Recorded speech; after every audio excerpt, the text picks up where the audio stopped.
Il est difficile d'établir un rapport détaillé des statistiques des violences faites aux veuves dans le monde, parce que la plupart sont souvent tues et non déclarées. C'est dans cette mouvance que fut créée, le 23 juin 2010, la Journée internationale des veuves. À cette occasion, le parrain de l'association des veuves de Douala Seigne, Sa Majesté Gustave Ebanda, a tenu, comme à l'accoutumée, à valoriser, à honorer les veuves en reconnaissant leurs valeurs, en militant ainsi pour leurs droits, car bien souvent sont en retrait. Présidée dans l'arrondissement de Douala Seigne, la remise des dons aux veuves visait, comme son nom l'indique, à mettre en lumière et à combattre les discriminations et les injustices que subissent ces dernières. Vous savez que les veuves, pour la plupart, sont vulnérables. Elles sont vulnérables et nous n'avons pas les moyens suffisants pour les accompagner. Les moyens financiers, par exemple. Nous sommes sur le terrain pour vulgariser le guide juridique d'accompagnement des veuves. Parce que dans ce guide juridique, il y a tout ce qu'il faut comme loi. Le thème est d'ailleurs très interpellatif cette année, en ce sens où il responsabilise les familles qui sont les premiers bourreaux et tortionnaires des veuves.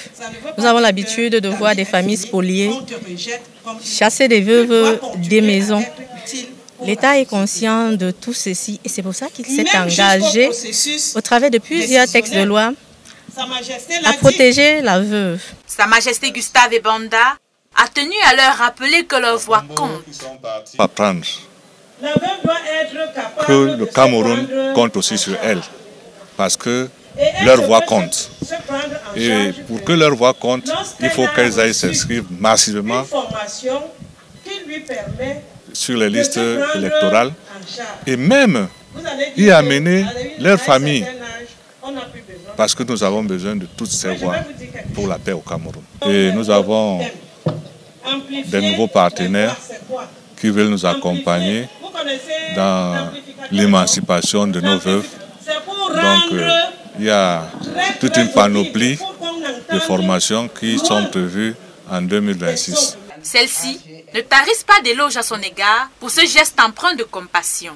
Il en a l'habitude. Le 8 mars, il donne des tissus, il donne à manger. Le 23 juin, parfois c'est le 22 juin, même s'il est en Europe, il pense que les Mbombo doivent manger, les Mbombo doivent se réjouir. Donc nous ne cesserons de dire merci. Et comme vous avez suivi la chanson tout à l'heure, il est béni par Dieu. Parce que ce n'est pas n'importe qui prend cette responsabilité de soutenir les veuves. Une action qui contribue aussi bien au vivre ensemble qu'à l'unité pour un Cameroun plus serein.